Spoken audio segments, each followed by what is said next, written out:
Es miembro activo de la Asociación Filosófica de México. Actualmente es docente y coordinador del doctorado en Filosofía y en Ciencias Humanas en la Universidad IAPE. Es además coordinador y docente del Espacio de Análisis Social y de Educación a Distancia del Instituto de Filosofía y docente en la Universidad Marista de Guadalajara. Por favor, un fuerte aplauso.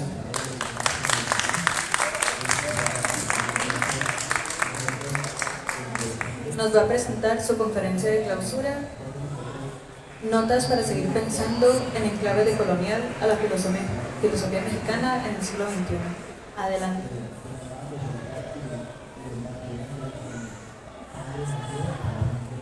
Buenas tardes.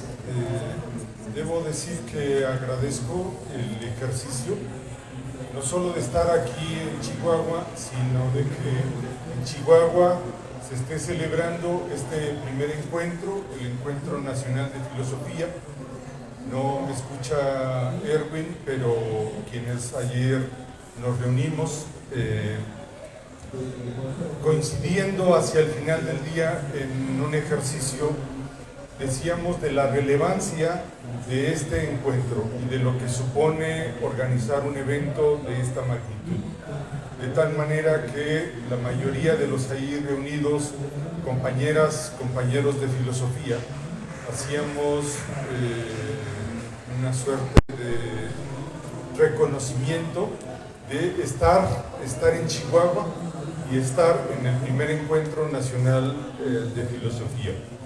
De tal manera que quienes estábamos ahí, y no diré sus nombres para que ellos mismos suscriban, aunque algunos me están escuchando, decíamos comprometernos con la Secretaría de Cultura, con Erwin aquí presente, a que en futuros eventos este ejercicio se repita por la relevancia de la filosofía. De tal manera que lo que ahora voy a presentar, espero ser claro, tiene que ver con un trabajo de reflexión, con una línea de investigación filosófica que he venido desarrollando en los últimos par de años probablemente. Luego entonces he titulado este trabajo Notas para seguir pensando en clave decolonial la filosofía mexicana en el siglo XXI. El título quiere decir varias cosas. Cuando uno dice notas, es como las notas, los apuntes de un estudiante, ¿no? Es decir, no significa que yo ya tenga el ABC plenamente claro de lo que representa la filosofía decolonial. Por el contrario, me sitúo como quien se aproxima y está en el primero del kinder queriendo aprender de otros. Desde esa perspectiva es entonces que presento esto como un interlocutor de otros colegas que me anteceden y que tienen trabajo de muchos años. Luego entonces el esquema que voy a seguir es este. Primero voy a decir cuál es el punto de partida, qué entiendo por pensamiento decolonial y cómo pienso eso. El segundo punto es la filosofía en México, historia de un filosofar colonizado. Voy a tratar de explicar una cosa. Cuando hablamos de filosofía en México, normalmente pensamos que eso no existe. Y yo voy a tratar de decir por qué eso representa una suerte de colonialismo. En segundo lugar, el título Desideologizar, Descolonizar y Justicia Epistémica, voy a explicar lo más claro posible para quien no tiene formación filosófica qué representa esto de desideologizar, descolonizar y justicia epistémica. Y luego notas para seguir pensando una filosofía mexicana. Lo adelanto. Algunas de estos apartados que están en el punto 3 tienen que ver con señalar aquellas razones por las cuales en México hay un colonialismo filosófico. ¿Cuáles son algunas de esas razones? Las señalo de antemano. Cuando nosotros estudiamos filosofía, quienes han estudiado filosofía, aquí hay 2, 3, 4, 5 compañeros que han estudiado filosofía, normalmente, ordinariamente, entramos al primero de filosofía y salimos al quinto o octavo de filosofía, y nunca en nuestra formación abrimos un libro de filosofía mexicana. Ese es el primer grave error. El segundo grave error es, si nunca abrimos un libro de filosofía mexicana y abrimos 10, 20, 30, 50 libros de filosofía, ninguno de esos libros fue escrito por una mujer. Jamás, nunca. Tercer error. Ninguno de esos libros fue un libro de producción colectiva. Cuarto error. Jamás en esos libros hay algo que tenga que ver con pueblos originarios. Entonces, cuando yo digo que es necesario pensar la filosofía mexicana y señalo algunos problemas, me voy a referir a eso. Y una afirmación que voy a hacer es que en México tenemos una cosa que yo llamo filosofía sucursalera, que en sentido estricto tengo que ser justo con decir que este no es una categoría mía, es de Carlos Pereda, ¿no? Pero lo que yo digo es que en México hacemos una cosa que se llama Blanche Philosopher. Yo le digo a mis alumnos es que en lugar de ir a la tiendita de la esquina, en lugar de comprar ahí y consumir ahí ese tipo de filosofía, consumimos en el Oxxo, ¿no? Es decir, vamos a los Oxxos, consumimos filosofía del Oxxo, ¿no? Oxxo Philosopher. Y así, y para que en el norte me entiendan, ¿no? Para que se entienda, ¿no? Luego entonces, y el último punto que voy a desarrollar, espero que aquí las personas con buena conciencia y buena moral no se me enojen porque voy a utilizar una categoría que llamo fenomenología del encabrone y la esperanza. ¿Qué significa eso? Ya lo voy a explicar, ¿no? ¿Qué significa encabronarse filosóficamente hablando? Bueno, a partir de esto, entonces, ahí empezaré a explicar qué entiendo por lo de colonial, qué significa lo de colonial. Bueno, lo primero que tendría que decir es lo siguiente. Normalmente, cuando nosotros construimos la historia del mundo, la historia de México, cuando nosotros construimos cualquier historia, la historia que contamos siempre es la historia del cazador y no del leopardo, ¿no? Siempre la historia la cuentan los hombres y no las mujeres. Siempre la historia la cuentan los blancos y no los negros. Y lo que yo digo es que hemos construido un mundo marcado por una historia donde siempre la narra, salud, el cazador y nunca el cazado, el leopardo. Luego entonces sería otra la historia si la historia no la narraran los adultos sino los niños. Otra sería la historia si esa historia no la narrara el antropólogo sino la víctima. Normalmente construimos la historia desde la óptica patriarcal, colonialista, racista, clasista, sexista, y entonces lo que yo digo es, hay que transitar para empezar a pensar las cosas desde el sur. ¿Qué significa pensar desde el sur? Pensar desde el sur para mí, desde hace algunos años, tiene que ver, no pensar desde Chiapas, no, porque pensar desde el sur también supondría pensar en un estado como en el norte. ¿Qué significa pensar desde el sur? Pensar desde el sur podría significar, entre otras muchas cosas, el hecho irremediable de pensar, por ejemplo, desde Ciudad Juárez, ¿no? Y particularmente pensar desde Ciudad Juárez y en específico pensar desde dónde. Pensar desde casos muy específicos, como quién, como Maricela Escobedo y como Rubí. La historia siempre se ha contado, perdón que me meta en asuntos de política sin ser chihuahuense, la historia siempre se ha contado desde la óptica de Duarte y no desde la óptica de Rubí. En ese sentido, pensar decolonialmente significa, entre otras muchas cosas, que lo decolonial es una forma de pensar donde yo rompo con una lógica colonial. Yo rompo con el colonialismo. ¿Cuál colonialismo? El colonialismo del poder.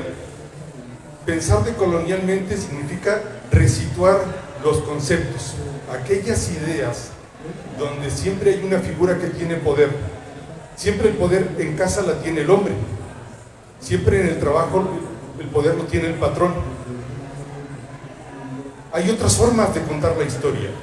Una historia en el mundo de las empresas y de las maquilas es la historia del patrón, y otra es la del obrero que está en la fila.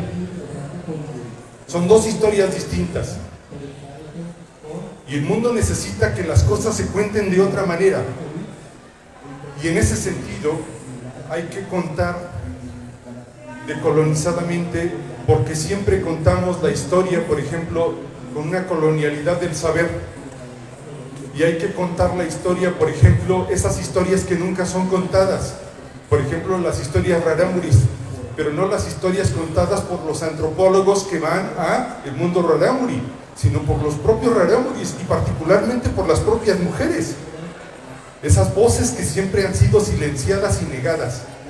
En ese sentido, ¿qué significa para mí pensar decolonialmente?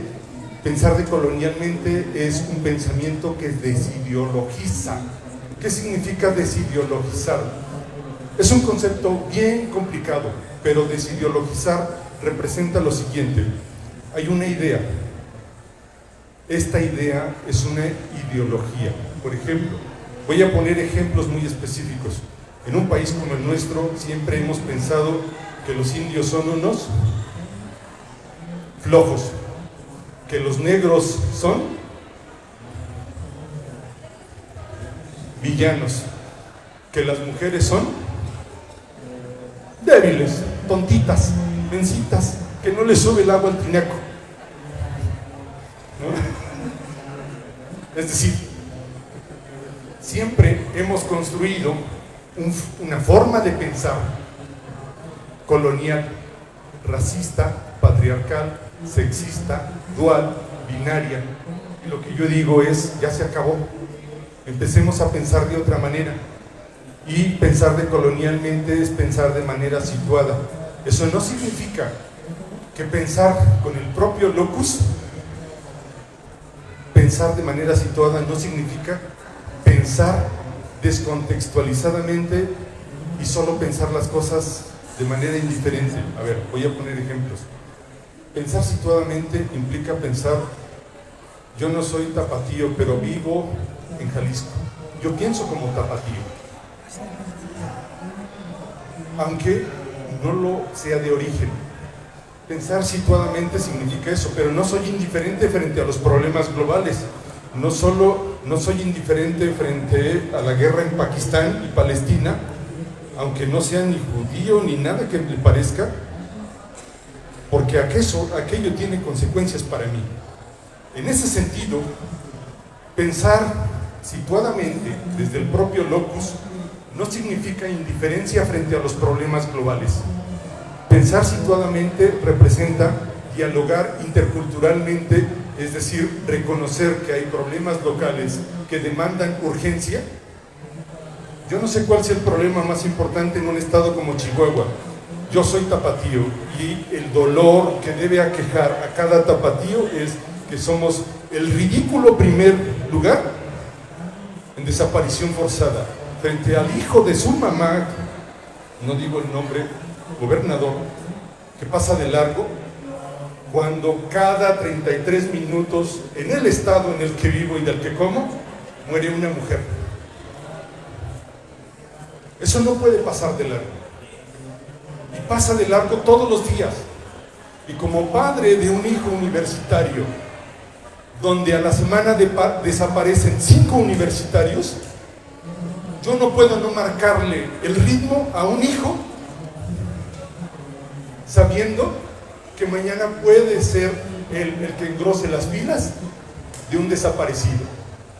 Y yo tenga que estar en ese colectivo. No es que no quiera estar en ese colectivo. Quiero estar en ese colectivo por solidaridad, pero no porque mi hijo esté ahí, en la pancarta, en las fotos de los desaparecidos. Son dos razones por las que se puede ser solidario. Luego entonces, cuando estoy señalando la importancia de pensar decolonizadamente, eso implica pensar a partir de nuestros propios problemas, pensar a partir de las palpitaciones de la realidad. La realidad tiene palpitaciones, incluso la realidad no solo tiene palpitaciones, tiene gemidos, tiene gritos de dolor, y a veces esos gritos no son sordos. ¿A quiénes?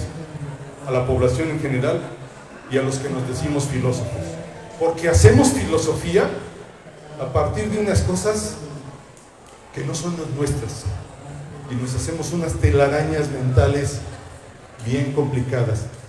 Luego entonces, ¿qué es lo que estoy queriendo decir? Perdón. Lo que estoy queriendo decir y señalar es la importancia de hacer otro tipo de filosofía. La filosofía que en México se ha hecho normalmente es una filosofía colonizada. ¿Qué significa lo que estoy señalando?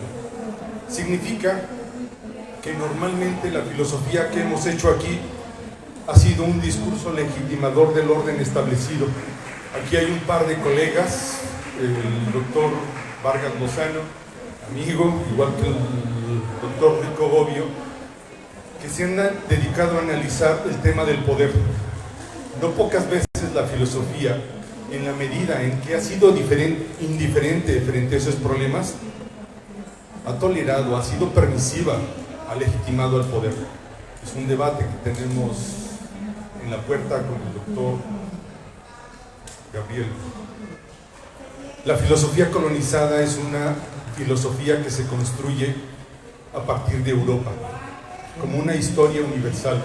Pero ¿cuál es el punto de coincidencia? El único punto de coincidencia con el doctor Dussel, que es una discusión que tuvimos ayer, es, sí, la filosofía europea no es la filosofía universal, como la historia europea no es la historia universal, porque es europea.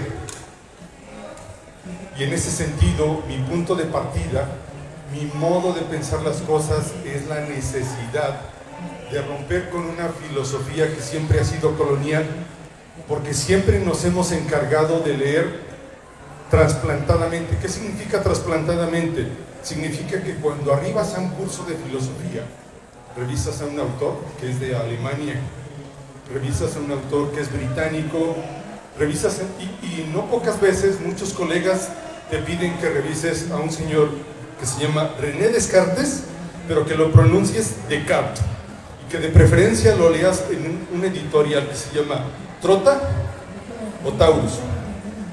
A eso su servidor le llama colonialismo filosófico. No significa que no debas de aprender francés, no significa que no debas de conocer a Descartes, porque Descartes es uno de los autores más importantes de una de las tradiciones filosóficas profundamente importantes. No se está diciendo eso. No cometamos el error que ha cometido Europa, negando y desconociendo. Ubiquémoslos en su historia y ubiquemos la relevancia que tienen, pero eso no significa que les demos un primer lugar que no les toca. Luego entonces, ¿qué significa desideologizar, descolonizar y justicia epistémica? Tal vez quienes están hasta el fondo no alcanzan a ver este triángulo.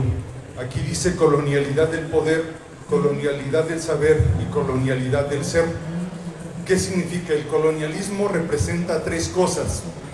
Colonialidad del saber significa que siempre hemos creído que hay unos saberes que son válidos, porque son publicados en revistas indexadas, son válidos, porque son producción de investigadores, son válidos, pero si lo dijo la curandera, ese no es válido. Hay saberes que son válidos, pero no solo hay saberes que son válidos. La colonialidad del poder significa que en casa el poder que manda es siempre el del hombre, porque hemos construido una imagen. El poder en una escuela es el de ¿quién? El del profesor, porque ese es el que sabe. Y entonces hay muchas formas de colonialidad. Estas formas de colonialidad del poder y del saber demandan que seamos de una manera muy específica, y lo que yo estoy señalando es la necesidad de construir un mundo marcado por justicia, justicia epistémica. Justicia epistémica, ¿qué significa para mí? Yo he construido esto en los últimos tiempos a partir de autores como Aníbal Quijano, Nelson Maldonado Torres, para decir lo siguiente, que justicia epistémica consiste en el tránsito de una colonialidad del saber, el primer punto, a una ecología de saberes. ¿Qué significa esto? Significa reconocer que probablemente la curandera tiene un saber que jamás va a aprender el médico y que el médico tiene un problema si no aprende de la curandera. Siempre hemos creído que hay saberes válidos y hay saberes que no lo son válidos. La colonialidad del saber implica que hay saberes que se afirman como válidos y hay otros que son inválidos. La ecología de saberes representa que todos los saberes son válidos. Colonialidad del ser implica que se nos obliga a un modo de ser. Por ejemplo, a los indios pata rajada, mugrosos y apestosos, siempre se les demanda ser ¿qué? Gente de bien, porque siempre son incivilizados, siempre son unos incultos. Y entonces hay que romper con estas lógicas coloniales para que no solo el indio, que no es preciso y correcto decir indio, la persona originaria sea como su propia cultura ha determinado que debe de ser. Luego entonces, romper con la colonialidad implica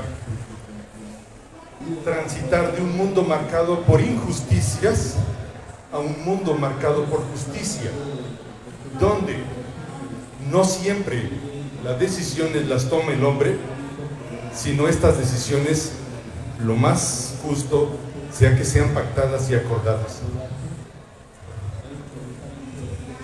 donde las decisiones supongan una suerte de tránsito de un saber fundamental a un sentipensamiento. ¿Qué significa sentipensamiento? Sentipensamiento es una categoría inventada por un colombiano, Fals Borda, que consiste en lo siguiente. Lo voy a decir y probablemente algunos colegas aquí filósofos no estarán de acuerdo conmigo. Yo lo voy a decir de la siguiente manera. Cuando les enseño a mis alumnos filosofía, les digo, hay dos compañeros en la historia de la filosofía que cometieron errores. Uno se llama Kant y otro se llama Descartes. Y el error de Descartes fue pensar que el mundo se explicaba a partir de una dualidad, que una cosa era el sentir y otra cosa era el pensar. Y el gran problema de eso es que los hombres somos los que piensan y las mujeres son las que sienten. Y entonces este señor se encargó de decir que había que desconfiar del sentir, porque el sentir nos engaña.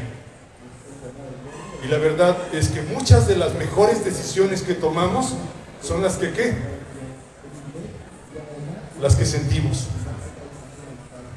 Y entonces sentipensamiento implica una descolonización para empezar a decidir la vida a partir de lo que queremos, porque en el fondo las mejores decisiones son las queridas. En ese sentido, cuando yo estoy diciendo que necesitamos desideologizar, estoy diciendo no solo que tenemos la necesidad de construir otro mundo, sino otra filosofía. ¿Qué significa lo que estoy queriendo decir? Lo voy a explicar así rápido. Cuando yo les pregunto a mis estudiantes cuál es la historia de la filosofía mexicana, normalmente se nos enseña a los que estudiamos filosofía mexicana que la filosofía inicia aquí en el siglo XV, ¿no? Cuando el europeo llega, nos conquista y se implantan las primeras universidades, ¿no? Ahí inicia la filosofía en México. Y la pregunta que yo les hago a mis alumnos, ¿eso es cierto? Y la mayoría de mis estudiantes dicen, pues claro, profe. Y la respuesta es no, señor, porque esa es una perspectiva colonialista que afirma que con la conquista llegó la filosofía.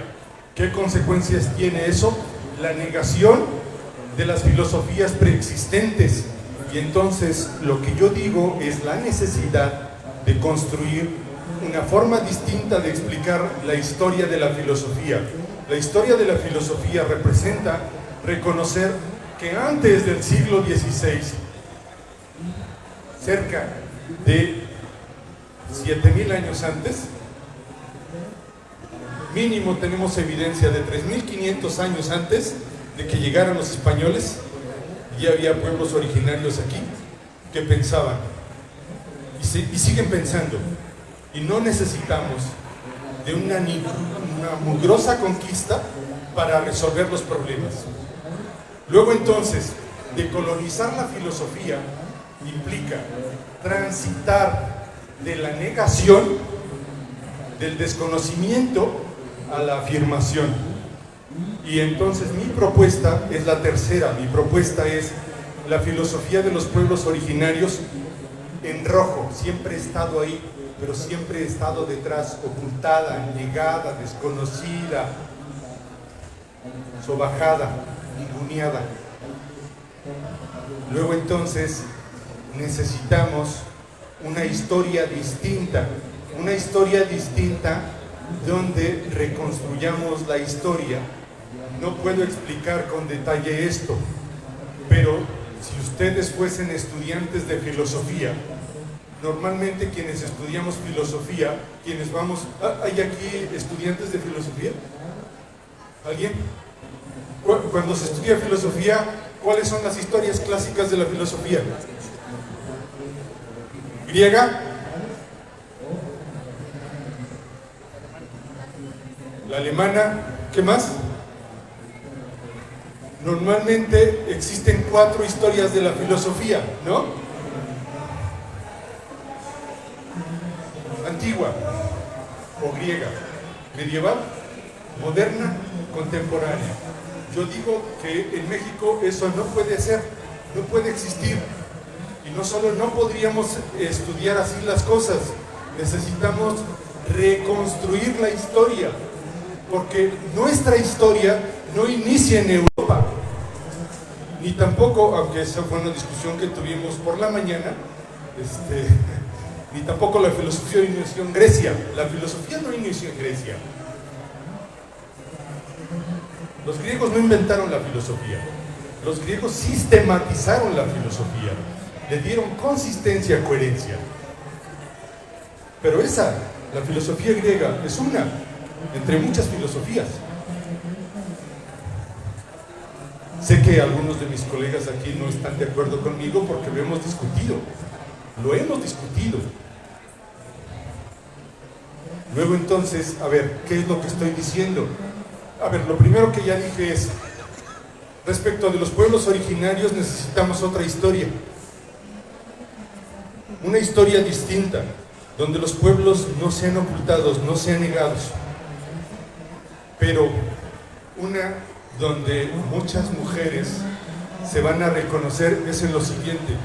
Cuando hemos estudiado filosofía, pero no solo filosofía, cuando hemos estudiado medicina, cuando hemos estudiado antropología, cuando hemos estudiado sociología, cuando hemos estudiado cualquier carrera, la construcción del saber científico europeo y colonial implica que de 10 libros de filosofía, 10 libros de historia, 10 libros de antropología, 10 libros, esos 10 libros, 10 son libros escritos por hombres. ¿Y por qué aparece una mujer ahí? Porque esa mujer tradujo a este autor. O porque esa mujer es una buena comentarista de este autor. Y entonces, el segundo ajuste que propongo, la segunda justicia que propongo, es una despatriarcalización de la filosofía. ¿Qué significa lo que estoy diciendo? Lo que estoy diciendo es, la filosofía en México no solo es una filosofía sucursalera, Blanche Philosopher, es una filosofía marcada por el patriarcalismo. por el colonialismo patriarcal, donde las mujeres siempre han estado silenciadas. Y entonces necesitamos reconstruir la historia, porque cuando nosotros hacemos un análisis de la historia, por ejemplo, yo he analizado esto, yo he analizado algunas de las historias de la filosofía. Si ustedes toman 10 historias de la filosofía en México, y yo voy a poner solo 3 ejemplos aquí, si ustedes toman 10 historias de la filosofía en México, ¿qué es lo que va a suceder? Lo que va a suceder es un poco lo siguiente. En la primera historia, que es la historia de la filosofía de uno de los filósofos más importantes de este país, como Samuel Ramos, ustedes leen desde la página 1 hasta la última página y hay hombre 1, hombre 2, hombre 3. Solo hay hombres, solo aparecen filósofos. Y si ustedes pasan a la segunda historia de la filosofía, en la segunda historia de la filosofía, que es una historia profundamente importante, porque este autor, Mauricio Beuchot, es uno de los historiadores más importantes que tenemos. Los 3 estábamos hace 8 días en una conferencia. Beuchot estaba diciendo algo que señalé sobre su libro, y estuvo de acuerdo en lo que voy a decir ahora, que el libro de historia de la filosofía de Mauricio Beuchot revisa al autor fulano de tal, al filósofo fulano de tal. Los 15, 20, 30 autores que se revisan son eso, hombres. Y uno va del libro 1 al 20 y sucede lo mismo. Y entonces aparece una pregunta. En tantos siglos, ¿las mujeres no hicieron filosofía? ¿No existen mujeres filósofas?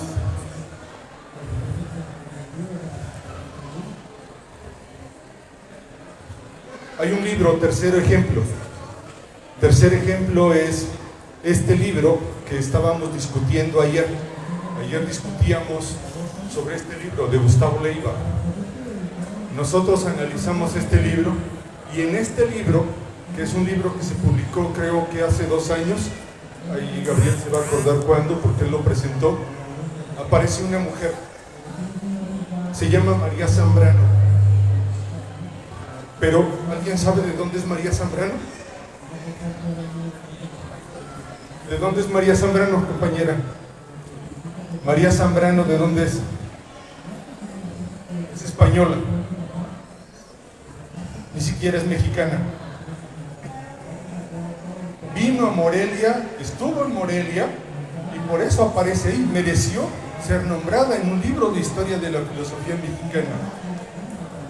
Luego entonces, injusticia epistémica. Injusticia epistémica es una forma de nombrar al patriarcalismo. Necesitamos entonces reconstruir la historia. ¿Cómo poder reconstruir la historia?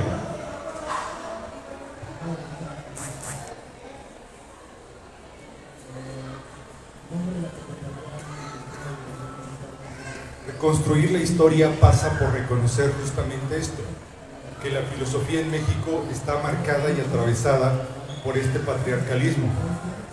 Reconstruir la historia. Tengo que ir más rápido porque creo que se me está acabando el tiempo. Reconstruir la historia implica construir una historia donde las mujeres aparezcan. Y voy a ir como a 50 por hora. Iba a 5. Una historia donde las mujeres aparezcan. Y entonces, en mis cursos de filosofía mexicana, tienen que aparecer mujeres, sobre todo mujeres vivas, con las que se les pueda preguntar, a las que se les pueda dialogar. En mi curso aparecen incluso mujeres que siempre han sido ninguneadas, porque siempre se les ha considerado escritoras, poetisas. Lo más que se le concede a una mujer en este país es que hace poesía, escribe bonito, ¿no? Luego entonces, lo que yo digo es la necesidad de leer a las filósofas mexicanas. y eso implica reconstruir un concepto de historia, reconstruir la idea que tenemos de la filosofía mexicana. Algunos de los colegas que están aquí se han encargado a lo largo de los años de eso. Aquí está Gabriel, uno de los principales artífices de la filosofía mexicana. Y aquí está Arturo, uno de los principales artífices de la filosofía chihuahuense. ¿Cuál es el problema? El problema que tenemos es que la filosofía mexicana siempre ha sido ninguneada, desconocida. Cuando estudiamos filosofía, los que estudiamos filosofía, la estudiamos en un semestre. Para eso sirve la filosofía mexicana, para una embarrada. Y entonces lo que yo digo es, necesitamos hacer filosofía en México. Y perdón que me vaya más rápido, ¿qué significa lo que estoy diciendo? Lo que estoy diciendo lo voy a decir a partir de lo siguiente. Necesitamos otra forma de hacer filosofía. ¿Cómo es esa otra forma de hacer filosofía? Me voy a detener un poco en esto porque es algo que me ha costado, pues no sé si oro molido, pero aquí mis colegas me van a entender perfectamente, porque una cosa que se nos demanda a los filósofos es tener una idea de filosofía, tener un pensamiento propio. Eso significa que yo he construido esta categoría, filosofía del encabrone. ¿Qué significa eso? Espero que no se me ofendan con lo siguiente. Significa lo siguiente: si nos ponemos en la vida de una mujer a la que se le desaparecieron su esposo y su hijo y le mandaron los dedos en una cajita y le cobraron la recompensa y después le dijeron que estaba muerto y nunca lo pudo enterrar. Si nos ponemos en la historia del migrante que salió de Honduras o de El Salvador, y en la vida de la esposa que durante meses no supo de él, tendríamos que empezar a pensar de otra manera, con otros conceptos, con otros problemas. Cuando un obrero en una de las muchas maquilas de aquí, de Chihuahua o de Ciudad Juárez, tiene que trabajar no 8, 9, 10 horas, porque el pinche salario de mierda que gana, perdón, sé lo que estoy diciendo y sé dónde estoy, perdón, pero lo estoy diciendo muy a propósito, para decir que como obrero pensamos así, que nuestro salario es de mierda, nos encabronamos, nos indignamos, no solo nos indignamos, nos encabronamos. La mujer que perdió al esposo por migración o por desaparición no se indigna, no se molesta, no se enoja. El mal, ¿por qué? Porque el mal cobra otra dimensión. No es solo mal. Cuando te enteras de que tu hermano fue desaparecido en un caso por el pozolero, ahí no hay cualquier mal, ahí no hay cualquier dolor. Hay un dolor que se llama maldad extrema, que inflige dolor extremo. Y entonces hay realidades frente a las que no es suficiente enojarse, molestarse. Hay realidades como la explotación de la tarahumara, donde habría que encabronarse. Filosofía del encabrone implica no quedarse en eso, porque eso no nos va a sanar heridas, sino el tránsito, yo lo digo así, de un mundo distópico y atópico a un mundo utópico, a un mundo bueno.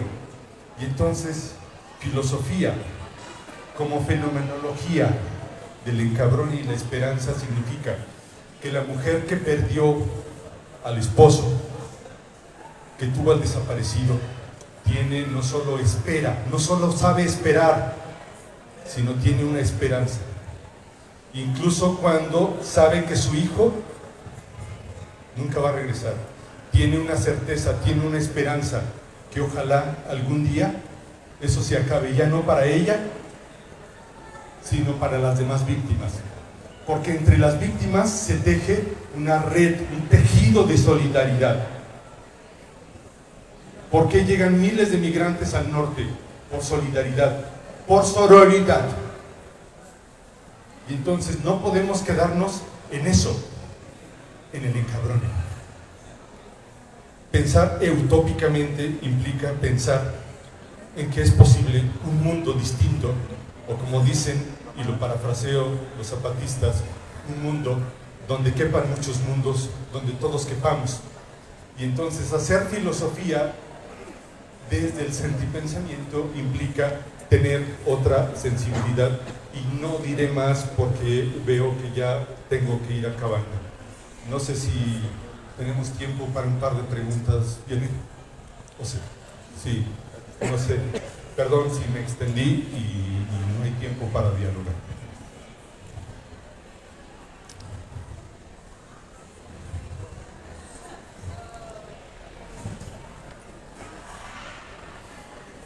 Doctor, ¿hacia dónde dirigir la esperanza?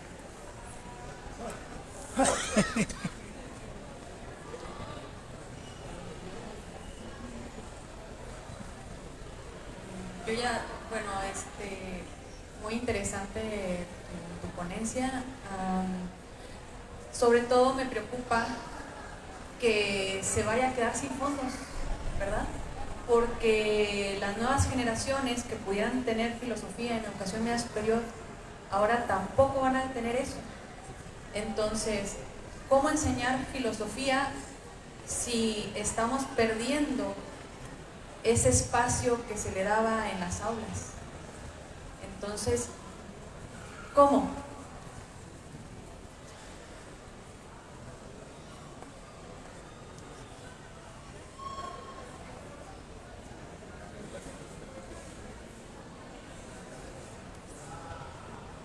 Muchas gracias, muy padre todo esto de pensar las ciencias sociales y las humanidades desde un ámbito no colonial.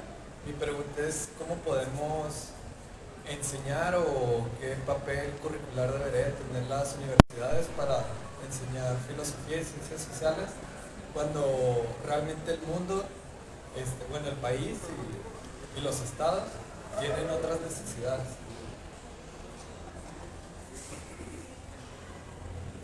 Ahorita preguntaba, usted mismo afirmaba de la filosofía griega, romana, cómo estamos, ¿verdad? Pero yo creo que la filosofía nace desde que nacen los primeros seres humanos que se empiezan a cuestionar el mundo, ¿no? O sea, esa visión cosmológica de los pueblos originarios, de los primeros seres humanos, se preguntaban cuál era el papel de ellos, me imagino, ¿no? Entonces ahorita hablaba de esa descolonización. Desde que está el primer ser humano en la Tierra, desde ahí se pregunta, desde ahí nace la filosofía, ahí se origina el conocimiento, desde la casa, desde la recolección, desde la división de las labores del trabajo, ¿verdad? Y de antemano una felicitación, me gustó mucho su ponencia. Gracias, voy a tratar de ser claro y ordenado. Esto lo he pensado mucho como profesor de filosofía. Como profesor de filosofía que enseña filosofía, he pensado lo siguiente: creo que es necesario enseñar de otra manera, con otras categorías, con otra historia, con otras formas, con otros problemas. En ese sentido, tenemos que resolver problemas como qué pensar, cómo pensar, desde dónde, para qué, para qué mundo. Yo no sé si ustedes, yo como tapatío estoy indignado frente a la desaparición forzada. Yo esperaría que ustedes estuvieran indignados frente a las lógicas capitalistas que nos obligan a trabajar jornadas extenuantes, o la tala inmoderada de la tarahumara frente al desconocimiento. Hace 15 días vine y es doloroso lo que vive allá. Pienso que es necesario otra estructura curricular. La historia de la filosofía y la filosofía europea es la historia y la filosofía más importante. Tenemos que dedicarles semestres enteros, porque es lo más sistematizado que tenemos, pero jamás deberíamos empezar por la historia de la filosofía europea, porque esa es una, entre la filosofía africana, la filosofía latinoamericana. Una, no es la más importante. ¿Cómo decidir, cómo hacerle? Hay que empezar a enseñarle a nuestros estudiantes otras formas de pensar, construir categorías. Esto lo he pensado mucho. Hay necesidad de otra cartografía, es decir, tenemos que tener los problemas que tenemos, los tenemos que pensar, pero los tenemos que pensar de otra manera, con otras categorías. Hay un filósofo muy importante al que hemos citado muchas veces ahora, Luis Villoro. Luis Villoro decía: nosotros no tenemos que pensar la justicia porque vivimos en un mundo de injusticia. En las ciencias sociales y en la filosofía y en las humanidades no hay que pensar la justicia en un mundo marcado por las desigualdades y las asimetrías. Por ahí sería un poco ¿qué hacer? El corazón siempre sabe hacia dónde. Lo mejor que le puede pasar a la vida humana es seguir el dictado de los afectos, de las emociones. El corazón normalmente no se equivoca. Espero con esto estar siendo claro. Gracias.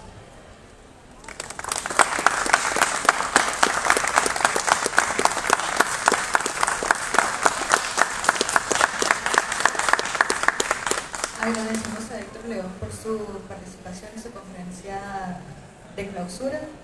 La siguiente actividad y última del encuentro de filosofía va a ser allá en el Café Filosófico, en el área de Ignacio Solares, y aquí se va a estar llevando a cabo la actividad conversatorio a 70 años de Llano en Llamas de Juan